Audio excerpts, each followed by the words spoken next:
Hi అండి, అందరికీ నమస్కారం. Welcome to SLVC channel. ఈరోజైతే మీకు రెస్టారెంట్ స్టైల్లో మా ఇంట్లో చేసిన వెజ్ మంచూరియా చూపించాలనుకుంటున్నానండి. చాలా టేస్టీగా ఉంటుంది ఇది ఒకసారి చేసి పెడితే పిల్లలైనా పెద్దవాళ్ళైనా చాలా ఇష్టంగా తింటారండి, ఒక్కడు కూడా మిగిల్చకుండా. చాలా టేస్టీగా ఉంటుంది. ఈజీ ప్రాసెస్లో మీకు చూపించాలనుకుంటున్నాను. దీని తయారీ విధానానికి కావాల్సిన పదార్థాలు అవి చూద్దామండి. చాలా ఈజీగా చేసుకోవచ్చు. చూసారు కదండి. ముందుగా అయితే వెన్న కానీ బటర్ కానీ ఒక స్పూన్ తీసుకోవచ్చు. మైదా 3 స్పూన్ల వరకు తీసుకున్నాను. కార్న్ఫ్లోర్ 3 స్పూన్లు, సన్నగా తరిగిన అల్లం వెల్లుల్లి ముక్కలండి, మెంతాకు, ఉప్పు, పసుపు, కారం, కరివేపాకు సన్నగా తరిగినది, white pepper, tomato sauce, soya sauce, green chilli sauce, అల్లం వెల్లుల్లి పేస్ట్ 2 స్పూన్ల వరకు తీసుకున్నాం, సన్నగా తరిగిన కొత్తిమీర. ఈ బౌల్లో వచ్చేసి మీకు క్యాబేజీ, క్యారెట్, బంగాళదుంప ముద్దండది. ఇవి వచ్చి జీడిపప్పు పలుకులండి. నేను వచ్చేసి క్యాబేజీ సన్నగా తరిగినది ఒక పెద్ద కప్పు తీసుకున్నానండి. హాఫ్ కప్ వచ్చి క్యారెట్, ఒక మీడియం సైజ్ బంగాళదుంపను ఉడికించి ముద్దలా చేసి దీంట్లో కలుపుకుంటున్నాను. వీటన్నిటిని ఒక బౌల్లో వేసి వీటికి సరిపడినంత ఉప్పు, కొద్దిగా పసుపు, కారం, జీడిపప్పు పలుకులు, మైదా, కార్న్ఫ్లోర్, వైట్ పెప్పర్ 1 స్పూన్ వరకు వేసాను, గ్రీన్ చిల్లీ సాస్ 1 స్పూను, అల్లం వెల్లుల్లి పేస్ట్ 1 స్పూన్నర వేసాను. చూసారు కదండి. కొద్దిగా మెంతాకు. వీటన్నిటిని మనం వాటర్ ఏం వేయనవసరం లేదండి. క్యారెట్, క్యాబేజీలో ఉన్న వాటరే వీటికి కలుపుతుంటే మీకు సరిపోతుంది. వాటర్ వచ్చేస్తుంది దాంట్లో ఉన్న వాటర్ అంతా. ఇలాగ ముద్దలా తయారు చేసి పక్కన పెట్టుకోవాలి. ఒకవేళ జోరుగా ఉంటే కొంచెం పిండి కలుపుకోవచ్చు. నేను వీడియోలో చూపించిన విధంగా చిన్న సైజు బాల్స్ తయారు చేసి అలా పెట్టుకోవాలండి. అన్నిటినీ స్టవ్ వెలిగించి పాన్ పెట్టుకుని బాల్స్ మునిగేలాగా కొద్దిగా ఆయిల్ వేసుకుని బాగా హీట్ ఎక్కిన తర్వాత లో ఫ్లేమ్లో పెట్టుకుని ఇవి ఒక్కొక్కటిగా వేసుకుని బాల్స్ అన్నిటిని హాఫ్ బాయిల్ చేయాలండి. ముందు మొత్తం అన్నిటిని మేమైతే 2 సార్లు వేసి బాయిల్ చేసాం.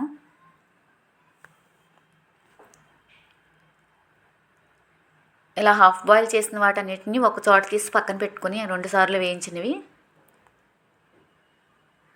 ఒక్క నిమిషం ఆగిన తర్వాత మళ్ళీ ముందుగా హాఫ్ బాయిల్ చేసిన బాల్స్ అన్నిటిని తీసుకొచ్చి మళ్ళీ దీంట్లో వేసేసి బాగా రంగు వచ్చేంత వరకు ఫ్రై చేసుకోవాలి. ఇప్పుడు క్రిస్పీగా వస్తాయండి అలా చేయటం వల్ల, రెండోసారి వేయటం వల్ల.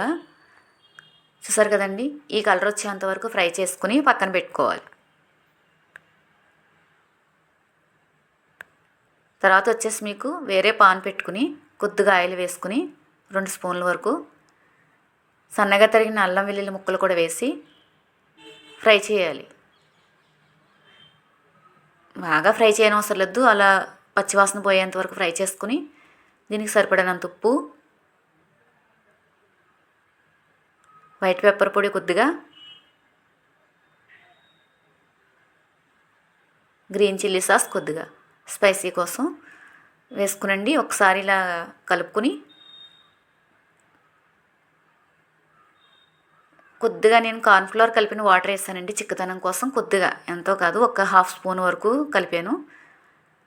పసుపు కొద్దిగా, కలర్స్ ఏం వాడమండి దీంట్లో మనం, అందుకే పసుపు వేసాను కొద్దిగా. కొత్తిమీర కొద్దిగా.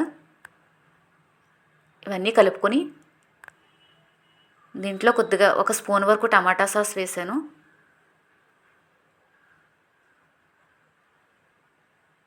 ఇదైతే చాలా టేస్టీగా ఉంటుందండి. మీకు ఆ బాల్స్ అన్నీ పీల్చుకోవడానికి సాసులు కొద్దిగా వాటర్ యాడ్ చేసుకోవాలండి. ముందుగా మనం ఫ్రై చేసి పెట్టుకున్న క్రిస్పీ బాల్స్ని తీసుకొచ్చి క్యాబేజ్ బాల్స్ దీంట్లో వేసేసుకుని ఒకసారి టాస్ చేసుకోవాలి.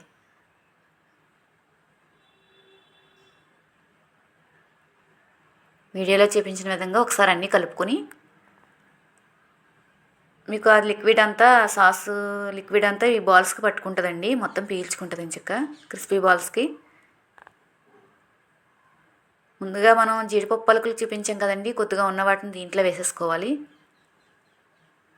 కొంచెం మెంతాకు,